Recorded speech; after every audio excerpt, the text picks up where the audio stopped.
"Ma'am, this row's for the movement. I make the rules around here. Up, please. There's plenty of floor by the window." Master Sergeant Dane Prosser said it with one hand on the seat back, and his voice pitched to carry about 15 feet, which was exactly as far as his own people were standing. He was 34 years old. He had 12 airmen behind him with duffels at their feet, and 4 hours of sleep between all of them. And he had decided, somewhere between the parking shuttle and the security line, that the morning would go better if it went the way he said. The concourse was almost empty. It was 5 in the morning. The windows along the far wall were still black, and the only sound under the ceiling was the hum of the moving walkway that nobody was using, and a floor polisher 2 gates down. Gate 31 had a chartered rotator on it, an aircraft the airline flew for the government and painted like any other, bound overseas at 0620 with 180 souls and a movement of 12 airmen in operational camouflage sitting in the middle of them. The woman in the second row did not answer him. She was in a plain blue travel jacket, zipped to the sternum. No patch, no lanyard, no rank, nothing on her at all except a paper cup of coffee and a single duffel on the floor between her boots. 41 years old, though nobody in that gate area had bothered to guess. She had been sitting there since 4:20. She had a window at her back and the length of the concourse in front of her, and she had taken that seat first, and deliberately, the way another person picks a table. She looked at the older woman sitting beside her. That was all. She turned her head about 20 degrees and looked at the woman in the next seat, a small, gray-haired woman of 68 in a good coat with a government envelope in her lap, and said 6 words that did not travel past the armrest. Then she moved the coffee from her right hand to her left, picked up the duffel with her left as well, and stood. She did not argue. She did not sigh. She did not do the thing people do with their eyebrows when they want a room to see that they are being reasonable. She walked 11 steps and put her back against the wall by the window, and she did not sit down. The row filled behind her. 12 airmen dropped into the seats the way 20-year-olds drop into seats at 5 in the morning, all shoulders and boots and bags shoved under with a heel. One of them laughed at something that was not funny, which is a thing that happens when a laugh is not really about the joke. Airman First Class, Toby Lindqvist, did not sit. He was 20. He stood at the end of the row with his bag still on his shoulder and looked at the woman by the window, and then looked at the floor and stayed standing. At the counter, Wendell Fisk stopped scanning boarding passes. He was 63, in an airline polo shirt 1 size too large. With reading glasses pushed up into gray hair, he still cut the same way he had cut it for 30 years. He had done those 30 years in the Air Force and finished them as a Chief Master Sergeant. And he had been working Gate 31 for the airline for 6 years because his wife had said he was going to lose his mind sitting in a house. He had spent 3 decades learning to read a room the way other men read a page. The quietest thing in this one was the only thing worth reading. He looked at the woman by the window for 4 full seconds. She had the wall behind her. She had the gate door and the jet bridge and the mouth of the concourse all inside 1 turn of her head. She had a hand free, the right one, the empty one, and she wasn't using the wall to lean on. There was a difference between a person standing against a wall and a person standing in front of a wall, and Fisk had known that difference since he was 19 years old. He put his glasses down onto his nose and looked at his manifest, and then he looked up again.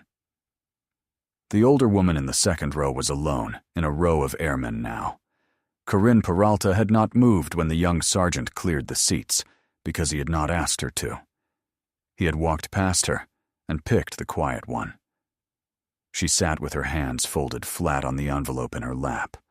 The seal in the corner of it caught the light every time she breathed. 11 minutes went by. In 11 minutes, the woman by the window did not look at her phone because she did not take one out. She did not look at the flight information display.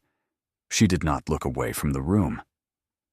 Wendell Fisk found, without deciding to, that he had gotten cold. The rotator was going to push at 0620. It was 5:09. There is a particular kind of empty hour in an airport where nothing has started yet and everything is already decided, and Gate 31 was inside one. Prosser had his people arranged the way he liked them, which was to say in one block where he could see all of them. He had the aisle seat at the near end. He had his boots crossed at the ankle and his cap folded through his shoulder loop, and he was talking about a connection he had missed in Germany 4 years ago, and 2 of his airmen were laughing in the right places. The woman at the wall crossed the tile to the counter. She came at an angle, not straight on, and she stopped about a foot further back than most people stop. She set the coffee on the ledge with her left hand. "Is she still holding 0620, she said. "Or has the movement slipped?" Fisk looked up. It was not the question. It was the delivery. Flat. Unhurried. No rise at the end. She had said "she" about the aircraft, and "the movement" about the 12 airmen in the second row, and she had given him a time in 4 digits at 5 in the morning to a man in a polo shirt, and she had not asked for anything. 0620, Fisk said. "No slip. Crew's on board." "Thank you." "You've said that word before, ma'am." She looked at him then, properly for the first time. Her eyes were gray and completely steady, and there was nothing in them at all, which was itself a kind of answer. "Which word?" she said. "Movement." "It's a good word." "It is," Fisk said. "Most people say the group." She did not smile. She did not deny it. She picked her coffee back up off the ledge with her left hand, and Fisk noticed that too, because in 30 years, he had known perhaps 9 people who consistently kept their strong hand empty, and every one of them had been the kind of person you were glad to have in a room. Prosser was up out of his seat and crossing the tile before she had turned around. "Ma'am." He came in at her shoulder, close enough that most people would have stepped back. She did not step back. She turned a quarter so that the counter was no longer behind her, and neither was he, and it was done so economically that nobody watching would have said she moved at all. "You don't need to be up here. Manifest's a military manifest. Standbys after the movement. That's not a rule I made, but I'd have made it." "Sergeant," Fisk said, "the gate's mine." "I'm not arguing with you, sir." Prosser said "sir" to the polo shirt the way a man says it to a parking attendant. "I'm telling the lady how it works so she's not disappointed." "I'm not disappointed," the woman said. That was all she said. She walked back to the wall. Prosser stood at the counter a moment longer than he needed to, which is what a man does when a conversation has ended, in a way he did not choose. Then he went back to his row and sat down heavily, and said something to the airman beside him, and the airman laughed. Toby Lindqvist, sitting on the end now, worked out something that he could not have put into words. In 4 minutes at that counter, the woman in the blue jacket had not looked at Master Sergeant Prosser once. Not while he spoke to her. Not while he stood at her shoulder. And that, not anything she said, because she had barely said anything, was the part that had gotten under the man's skin. Fisk typed nothing. He said nothing. He moved the manifest window quietly to the front of his screen and left it there. At 5:22, the detachment settled in to wait, and Master Sergeant Prosser found himself with 38 minutes and an audience. It started with a word.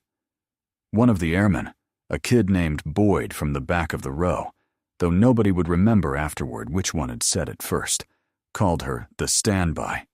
It caught the way those things catch. "Standby's still up," somebody said, 10 minutes later, when she had not moved. "Standby's committed." Prosser let it run.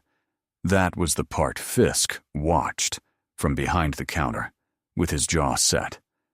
Prosser did not start it, and Prosser did not say the worst of it, and Prosser was the senior man in the row, and he let it run. And every airman in that block understood exactly what that permission meant. Then he added to it, because 38 minutes is a long time. "You get used to it," he said, loud to nobody, in the way a man speaks when he intends to be overheard. "You'll see it your whole career. Some people see a uniform and think it's a customer service desk. They see 12 people in camis at 5 in the morning, and the first thought is, well, those seats look comfortable?" He was not even looking at her when he said it. That was somehow worse. "Free flights, free medical, free seats," he said. "Ask them what they did for it sometime." The woman at the wall checked her watch. Once. It took less than a second, and she did not raise her arm to do it. She turned her wrist and looked down, and that was all. She did not shift her weight. Not in 22 minutes. Most people standing will move, hip to hip, a hand into a pocket, a shoulder against something. She stood the way a fence post stands. Corinne Peralta looked up from the envelope in her lap. She had not looked up for the nickname. She had not looked up for the speech. She looked up now, at the woman by the window, and her face did something complicated and quiet, and she looked back down at her hands. At the far end of the row, Toby Lindqvist stood up, moved one seat down, and sat again, away from the loudest of them, closer to the aisle. "You need a blanket, Lindqvist?" "No, Sergeant." "You want to go stand with her?" "No, Sergeant." "Then sit like you're on a duty day." He sat. The waiting went on. That is the part nobody puts in a story about a gate area, because there is nothing in it. 26 minutes in which an aircraft is not ready, and 12 tired airmen are not moving, and a woman stands against a window wall with a paper cup going cold in her left hand. But the 26 minutes were the whole of it. A single insult is a moment and can be survived by anybody. 26 minutes of a room agreeing about you is a different substance entirely. They ran out of material and went around again. The nickname came back twice. Somebody said something about the coffee. Somebody else said something about people who have nowhere to be at 5 in the morning. And Prosser said, without turning around, that some people's whole day was standing in a line, and 2 of them laughed at that. And one of them, a young man of 19 who would think about this morning on and off for the rest of his enlistment, laughed, and then stopped in the middle of it. Wendell Fisk watched it all from behind his counter and did not intervene again, because the first time had cost him whatever authority a polo shirt carries, and because he had learned in 3 decades that a senior man who intervenes twice and is ignored twice has taught the room something worse than nothing. He watched her instead. She had not eaten. She had not put the coffee down. She had not, in 26 minutes, looked at the second row. That was the piece he kept coming back to. Not the stillness, the economy of it. Everything a frightened person does, the phone, the shifting, the glance to check whether it is still happening, is a way of spending down the pressure. And she wasn't spending anything. She was standing there, absorbing it at full strength, and putting none of it back out. And there are only a few kinds of life that teach a person to do that. And Wendell Fisk had lived one of them. Corinne Peralta closed her eyes. She sat in a row of laughing young men with her hands flat on a government envelope and her eyes shut, and her mouth moved once, very slightly, the way a mouth moves over a name. If you have ever watched a room decide that a quiet person is fair game and watched them be wrong about it, stay with this one and subscribe to the Veteran Vault. At 5:31, Corinne Peralta stood up. She was 68 years old, and she took a moment doing it, one hand on the armrest and one on the envelope. Then she walked the length of the row. 12 pairs of boots were stretched out into that aisle. She went past all of them, small and unhurried in a good gray coat, and one by one the boots came in. She did not ask them to. She did not look at any of them. She walked to the end of the row and across 11 feet of tile, and she took a place at the wall beside the woman in the blue jacket. And she stood there, and she folded her hands over the envelope. The row went quiet for the first time all morning. Prosser watched a 68-year-old woman cross a gate area to stand next to a stranger, and understood that something had just been said about him in front of his own people. He was up in under 10 seconds. He crossed the tile with his shoulders set, and stopped in front of the woman in the blue jacket, closer than the first time. "All right," he said. "Let's do this properly. Name." She looked at him. It was the first time she had. "You got a pass, or are you hoping?" Prosser said. "Because I've got 12 people who earned their seats, and a manifest that says this is a military movement. So either you're on it, or you're not. And if you're not, then you and me are going to walk up to that counter together." "I'm on it," she said. "Then show me." "No." The word landed flat in the middle of the gate area and did not go anywhere. "Excuse me?" "You're not the counter," she said. "He's the counter." Prosser reached out and took hold of the strap of her duffel where it lay against her hip, and turned the bag toward himself to look at the tag. She did not pull it back. She did not raise a hand. She did not step away. Her right hand stayed empty at her side, and her left hand stayed on the coffee. And the stillness that came off her in that moment was so total that 2 of the airmen in the second row stopped talking without knowing why. She let him hold the strap. That was the moment the man at the counter set down his scanner. "Take your hand off that young woman's bag." Corinne Peralta's voice was not loud. It was a schoolteacher's voice and a mother's voice, and it came from about 4 feet to Prosser's left. He did not even turn his head all the way.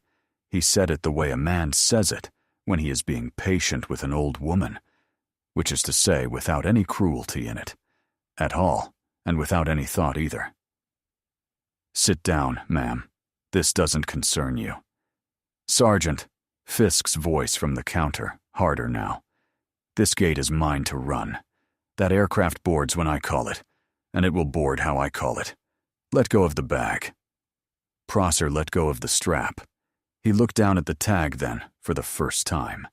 And here is the thing about a man who is already committed. He did not read it.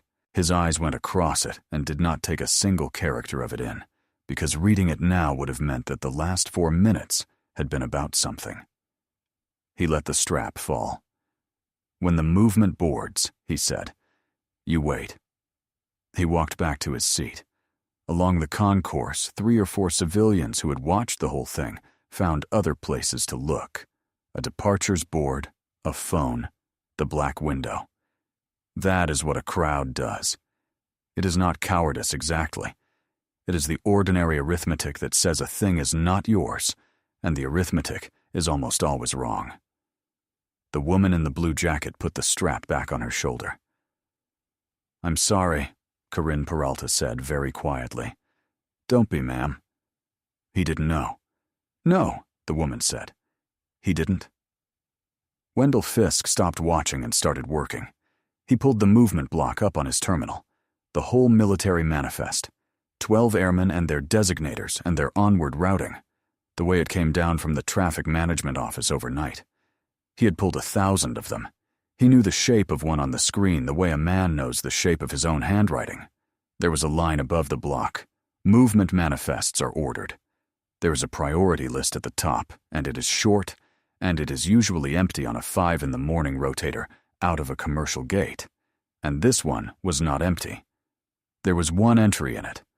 Fisk read it once with his glasses pushed up on his forehead. Then he read it again, with them on his nose. And the second reading did not improve his morning. He sat back on the stool behind the counter. He looked at the screen, and then out through the counter glass at the woman standing against the window wall, with a 68-year-old civilian beside her, and her coffee going cold in her left hand. And he did the arithmetic that a chief master sergeant of 30 years does automatically, which is not. Who is she? But what happens next, and who does it happen to? What happened next was going to happen to a 34-year-old master sergeant in the second row, who had 11 more good years in front of him. Fisk had never in his life been fond of watching a career come apart at 5 a.m. over nothing. "Sergeant," he leaned out from the counter. "Master Sergeant, a word." Prosser came over unhurried, because coming over quickly would have looked like being summoned. Fisk did not turn the screen around. He had thought about it and decided against it. He put both forearms on the counter and lowered his voice until it would not carry 3 feet, and he gave it to the young man, plainly, and without any pleasure in it at all. "Whatever you think is standing at that wall," he said, "it isn't. Sit your people down. Tell them to be quiet. Do it in the next 30 seconds, and this is a story you tell in about 4 years, when it's funny." Prosser looked at him. He looked at the polo shirt with the airline logo on the breast. He looked at the reading glasses and the gray hair and the plastic name badge that said Wendell and, under it, in smaller letters, Customer Service. "You know who she is." "I know what she is," Fisk said. "That's different, and it's worse for you." "Right." Prosser's mouth did something that was almost a smile. "Look, Wendell, I appreciate it. I do.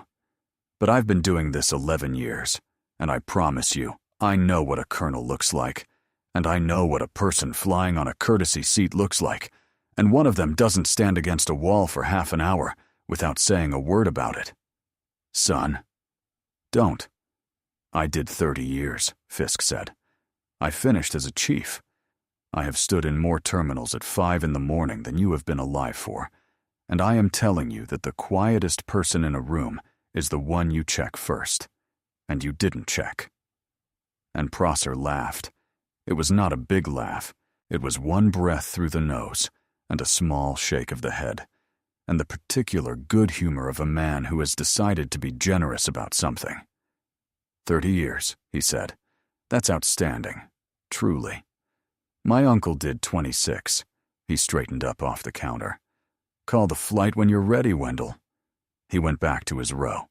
Fisk stood behind his counter with his hands flat on it. What the boy in the operational camouflage did not know is what the next 11 minutes were going to teach him. Subscribe so you do not miss it. He looked past Prosser, down the length of Gate 31, to the woman at the wall, and for the first time all morning, she looked back at him. She had known. That was what went through him, standing there with his hands on the counter. She had known from the moment he said the word, movement, back to her, and she had let him make up his own mind about what to do with it, and now she was looking at him across 40 feet of tile with an expression that was not pleading and was not warning. She gave him the smallest shake of her head. Leave it alone. Fisk had seen that exact motion before. He had seen it from a senior master sergeant standing in the door of a hangar in 1996, watching a young man do something stupid and choosing to let the young man arrive at it himself. He took his hands off the counter. "All right," he said, to nobody. "All right, ma'am." 15 years earlier, there had been a valley. It ran roughly north to south for 11 kilometers, and it was 3,000 meters above the sea at the shallow end. And at 2 a.m, on a night in 2011, it held 3 wounded men, and the wreckage of a vehicle, and about 40 people who very much wanted the 3 wounded men to stay where they were. Captain Maren Quist was 26 years old. She had been a combat rescue officer for 2 years, which is to say she had spent 2 years learning that the job was not flying and was not shooting, but was arithmetic. How many minutes of fuel? How many minutes of blood? How many passes an air crew could physically make before the aircraft was a liability to the people on the ground, rather than a hope for them? She ran the arithmetic on the way in with her helmet against the airframe, and her eyes closed. The valley came up under them as a shape of deeper black inside black. The crew chief called the wind. The rotor wash flattened the scrub in a circle, and the circle filled with light that had nothing to do with the moon. First pass. Quist went down the cable with a pararescue man named Isaac Peralta beside her, and they were on the ground for 4 minutes and 11 seconds, and in that time, they got 2 men into litters. The hoist took them up one at a time. Everything that was happening around them was happening very loudly, and it did not have anything to do with them, because the job on the ground is a small, quiet job with your hands, done inside a large, loud thing. The aircraft went up with 2. There is a thing that people who have not done it get wrong about that work, which is that they imagine it is brave. It is not, particularly. It is procedural. It is a checklist performed by hand in the dark at the bottom of a great deal of noise, and the only real enemy of it is the temptation to hurry, because hurrying is how a strop comes off a man at 40 feet. Quist had spent 2 years learning not to hurry, and the 2 years had cost her more than the school did. On the ground that night, she did 4 things. In order, the way she had done them in a hangar 400 times with a stopwatch. She took a knee at the casualty's head. She checked the airway with 2 gloved fingers. She called the rig, and she counted the strop down onto him herself, out loud, so that the para-rescue man working beside her could hear the count over his own hands. Peralta answered her count every time. That was his habit. Somebody said a number, and Peralta said it back, flat, so you knew it had landed. 41 men in that squadron picked the habit up off him over 4 years, without ever noticing they had. Between the first and second pass, the aircraft climbed out and turned, and for 90 seconds there was almost nothing to do. And in those 90 seconds, Isaac Peralta lay on his side in the scrub next to a 26-year-old captain, with his hand around the last casualty's ankle to keep the man from rolling, and said the only personal thing he ever said to her. "My mother writes letters," he said. "Paper ones. She doesn't trust the other kind. That's a good instinct. She sends them to the wrong squadron about half the time. They still get here." "They always get here," Quist said. That is the entire conversation. It took 11 seconds. She has had 15 years to add to it, and has never once let herself. Second pass. The valley had had 6 minutes to think about it, and the ground had changed. Peralta had the last man rigged before the cable was fully down. He was 26 years old, too. He was from a town in the high desert, and he had a mother named Corinne, who wrote him actual letters on actual paper because she did not trust the other kind. And he was, by the account of every man who ever worked with him, the fastest set of hands in the squadron. He clipped the last wounded man on and stepped back out of the loop. Quist reached for him. "Next one, ma'am," Peralta said over the noise, entirely calm, the way you would tell someone the time. "Take him first. He's worse." He put his hand flat on the wounded man's chest plate and pushed him up into the dark, and the cable took them both away, Quist and the casualty, because Quist had one hand on the strop and had not been given a choice about it. The aircraft went around. There was a third pass. There is always a third pass. The record says the aircraft came back to that valley twice more before fuel made the decision that nobody in the crew was willing to make out loud. The cable came up light, and she felt the difference in her hands before anyone said a word. That is the whole of it. There is no more to tell about that night that is worth telling, and she has never told any of it in a bar. They gave her a call sign that night, in the aircraft, on the way out, the way call signs actually get given, badly, and by exhausted people, and forever. One of the crew had watched her go down the cable twice into a valley that was doing its best, and had said, over the intercom, that she was like a bird that keeps coming back to a thing it should not want. Jackdaw. It stuck the way they stick. 11 weeks later, a general pinned a silver star to a woman standing at attention in a hangar in front of a squadron that was one man short, and the squadron came to attention. and the arithmetic of that morning did not change by so much as a decimal place for anybody standing in it. 15 years is not very long. It is long enough for a captain to become a major and a major to become a lieutenant colonel. It is long enough for a squadron to rotate through 4 commanders and 2 aircraft types, and to lose 2 more names besides. It is long enough to build a wall, an actual wall, 90 centimeters of dark granite in a courtyard, with a dedication set for a Saturday morning and a program printed with 11 names on it. The last name on the program is the one she has never once been able to read straight through. The squadron that is dedicating that wall is the squadron she is flying out to take command of on Friday, and the mother of the man whose name is last on the program is standing beside her at Gate 31 at 5:38 in the morning, because the Air Force flies the families out for these things, and because the woman who is about to command that squadron had asked the traffic office, quietly, 6 weeks earlier, whether it would be possible to be manifested on the same rotator. She had not told the older woman that part. She had only sat down beside her at 4:20 in the morning and said, "Mrs. Peralta, I'm Marin." I flew with Isaac, and Corinne Peralta had held her hand for a while and then let go of it, and they had talked for 40 minutes about nothing at all, which is the only kind of talking that is any use. That was the seat. That was the seat that Master Sergeant Dane Prosser walked up to at 5:06 in the morning and cleared because he wanted a row for his people and because it was the quietest thing in the room. At 5:44, Wendell Fisk picked up the handset. "Ladies and gentlemen, good morning from Gate 31. We're going to begin with pre-boarding and priority for the military movement to this destination. Priority passengers, that's your call now."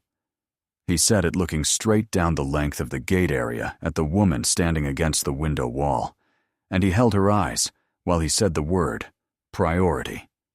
And he didn't blink. The detachment came up out of the second row in a clatter of bags. The woman in the blue jacket bent, picked up Corinne Peralta's small suitcase in her left hand and her own duffel strap over her right shoulder, and offered the older woman her forearm, and the 2 of them walked toward the jet bridge door. They got 4 steps. Master Sergeant Dane Prosser came across the front of the gate area at an angle to cut them off, and he did it in front of about 60 people. He put himself in the doorway.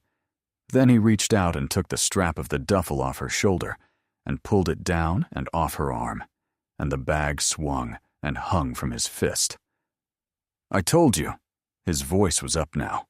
It was up because there were people watching and because he was already too far in.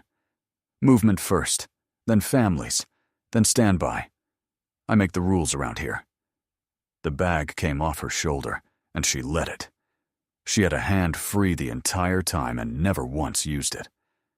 But something in the stillness changed. It was very small. Her feet resettled. The back foot came a few centimeters across. The weight came down through both heels instead of resting on one, and her shoulders dropped about a finger's width. That was all. A person watching a video of it would not have been able to say what was different. Wendell Fisk, 63 years old, behind a counter, went white. Because he had seen that adjustment before. He had seen it exactly twice in 30 years, both times in men who were about to be very quick, and both times it had happened in the same silent way. And the second time he had not been fast enough to stop what came after it. "Ma'am," he said. It came out with nothing behind it. She looked at Corinne Peralta. That was what stopped it. Not Fisk, not the crowd.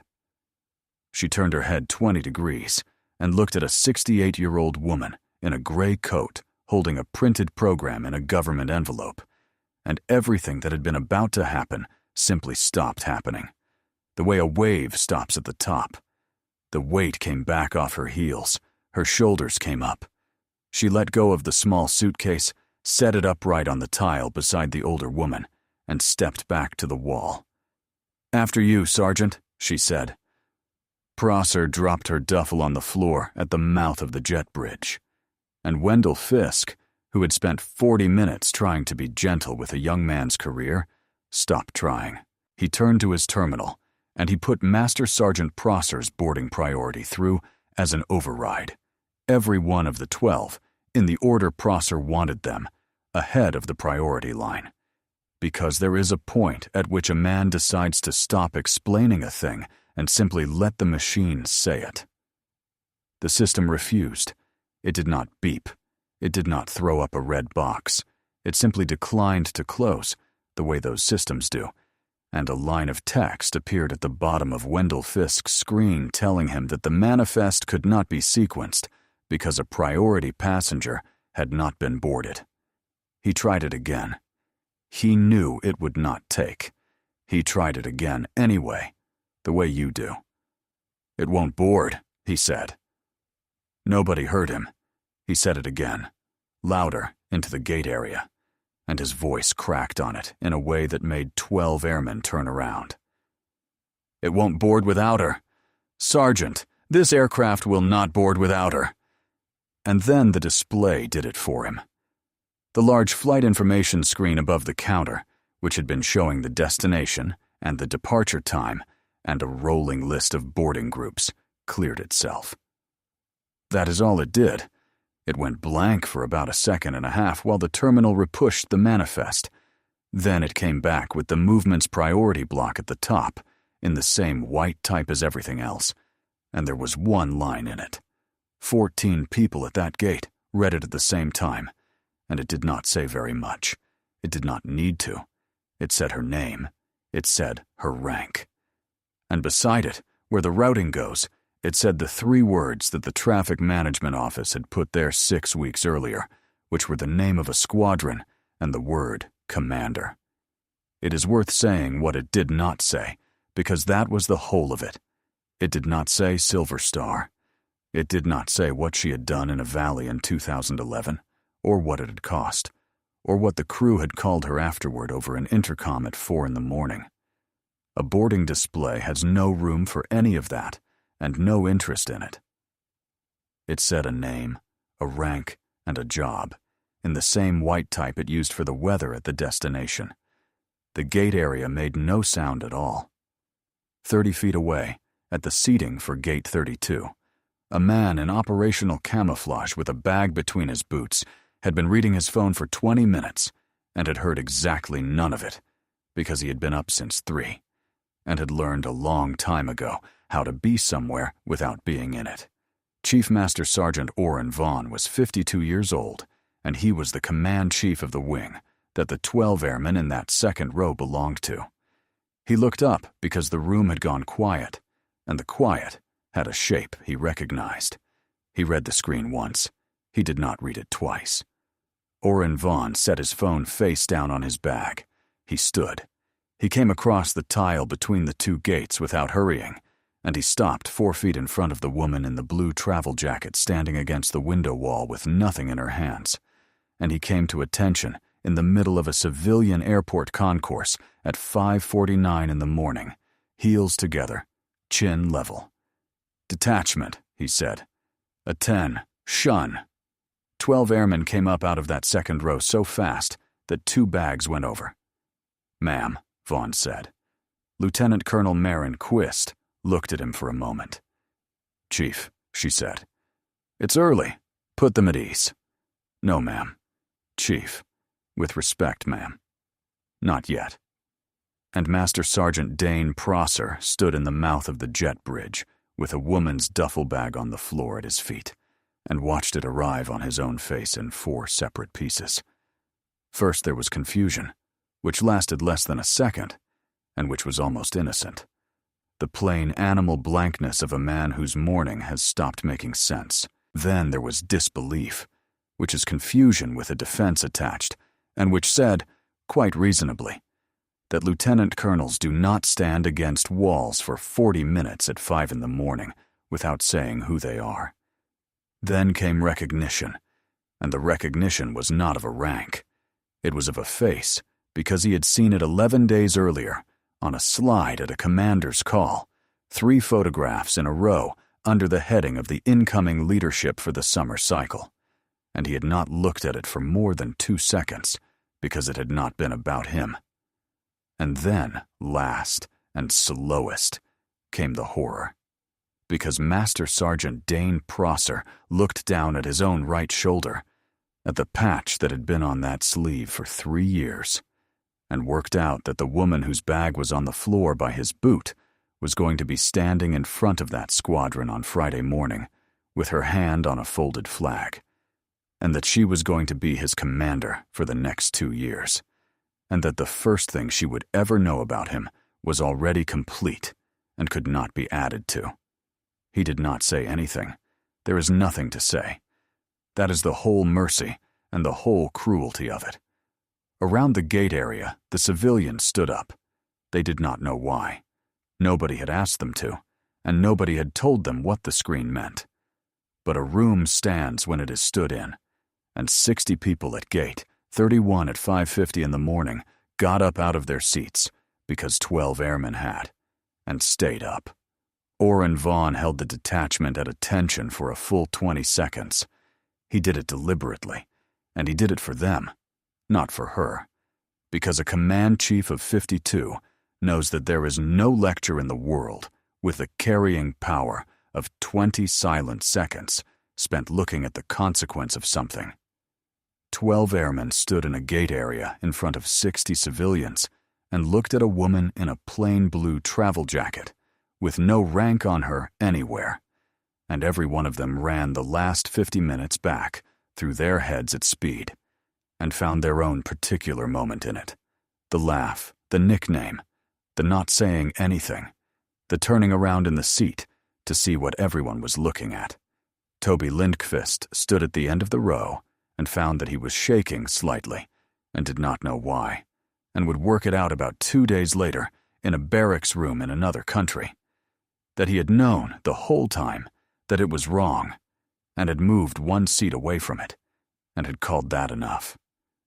"Chief," Quist said quietly, "that's 20 seconds. Put them at ease." "Ma'am." "They've got 14 hours in a seat ahead of them, and they've been up since 3. "So have you, ma'am." "So has everybody," she said. "At ease, Chief." Vaughn turned his head about 10 degrees. Detachment. At ease. They came down out of it, and not one of them made a sound, which is not a thing 12 airmen at 5 in the morning normally manage, and the quiet after, it was the loudest part of the entire morning. Behind the counter, Wendell Fisk, in an airline polo shirt with a plastic badge that said Wendell, came to attention for the first time in 6 years. Maren Quist bent down and picked her duffel up off the floor. Then she turned to the small, gray-haired woman standing beside her, and the first thing she had said in 11 minutes, "That was not a courtesy," she said to her, "Mrs. Peralta, let's get you on the aircraft." Senior Master Sergeant Vern Cudmore had been at the next gate over with the command chief, and he arrived at a walk that was very nearly a run, and he got the whole thing in about 90 seconds, from Vaughn, from Fisk, and from the faces of 12 of his own airmen. He was 45, and he had been in the Air Force for 26 years, and he did not raise his voice, which was somehow worse for everyone standing near him. "Ma'am," he said, "he'll be off this movement in 10 minutes, and out of those stripes by the end of the quarter. You have my word on it, and you'll have the paperwork before wheels down." "No," Quist said. Cudmore stopped. "Ma'am, he put hands on your bag in front of 60 civilians." "He did. He cleared a seat you were sitting in. He did that, too." She looked over at Prosser, who was standing exactly where he had been standing, looking at nothing. "Senior, how long have you been up?" "Since 0300, ma'am." "So is he. So have his people. He moved a passenger at 5 in the morning to seat 12 airmen he's responsible for, and he was wrong, and he was rude, and he was very sure."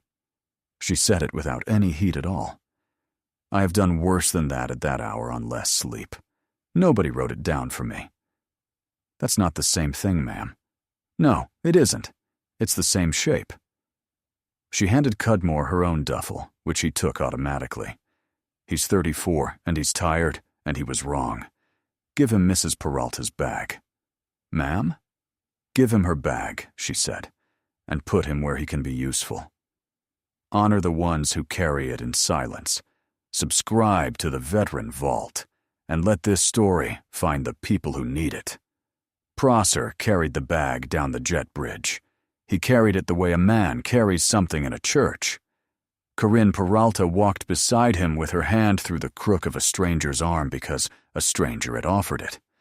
And about halfway down, at the seam in the floor where the bridge meets the aircraft, she told him, without any heat either, whose mother she was and where she was going, and why the Air Force was flying her there.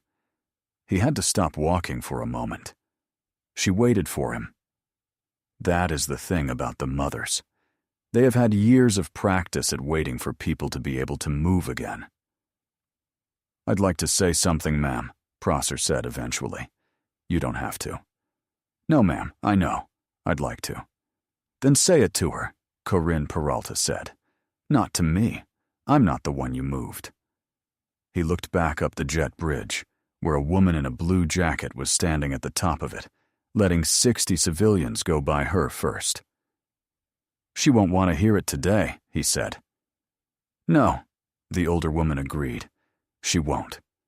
Say it anyway, and then don't say it again. That's the whole of it in my experience. People make a career out of apologizing because it's easier than being useful." Prosser carried her bag to 17C and put it in the overhead, and checked that the aisle was clear before he stepped out of it, and then he went back to row 31 and sat down between two of his airmen, who had nothing at all to say to him. Nobody in that detachment spoke for the first hour of the flight. The rotator pushed back at 0622, 2 minutes late, which for a chartered movement out of a civilian gate is very nearly a miracle. 7 hours later, in the last hour of the flight, the cabin was dark and full of the sound that a cabin makes at that point in an ocean crossing, which is not silence, but is close enough to be worth something. Corinne Peralta was asleep in 17C, with her head against the window and the government envelope in her lap. Master Sergeant Dane Prosser came up the aisle from the back, quietly in his socks, with an airline blanket over his arm. He knelt down beside the seat. He put the blanket over the older woman's knees and tucked it in at the side where the draft comes off the window, and he took the envelope out of her hands before it could slide onto the floor and set it flat on the empty seat beside her. Then he stayed there a moment on one knee in the dark, and then he went back to his seat. Toby Lindqvist, 20 years old, watched all of it from 2 rows back with his head against the seat, and did not say a word to anybody about it, then or ever. 4 rows forward, in an aisle seat, a light was on. Lieutenant Colonel Maren Quist had the folded program open on her tray table. It had come in the mail 6 weeks ago. It was a single sheet, cream, with a photograph of the courtyard on the front and 11 names on the inside, in order, by date. She had read it perhaps 40 times. She had never once gotten through the last line. She got to it now, in the dark over the ocean, with a squadron she had not yet met sleeping in the back of the aircraft, and a memorial wall waiting for her under a tarpaulin 2,000 kilometers ahead. And she made it as far as the rank and the first name and the beginning of the surname. And then she stopped, the way she always stopped. She sat with it for a while. Then she folded the program along its old crease, put it into the breast pocket of the plain blue travel jacket, turned off the light, and watched the window until the coast came up gray out of the dark. An hour later, exactly where it was supposed to be. Some warriors fade quietly into the years, but the valor never leaves them. Honor the ones who carry it in silence. Thank you for staying and watching. Subscribe to the Veteran Vault for more.